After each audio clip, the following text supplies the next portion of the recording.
Welcome back to another short video. మా అయాన్ష్ కోసం చేసే డే 2 స్నాక్ కానీ గ్యాస్ అయిపోయిందండి.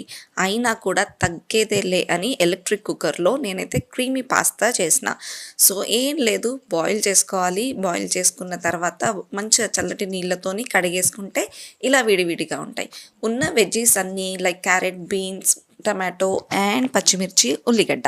టమాటో ఈజ్ ఆప్షనల్, మీరు వేసుకుంటే వేసుకోవచ్చు, లేకపోతే లేదు. బట్ నేనైతే యాడ్ చేసిన. ఇలా ఆయిల్లో వెజ్జెస్ అన్నీ ఉడికేంత వరకు ఉంచి పక్కన పెట్టేయాలి.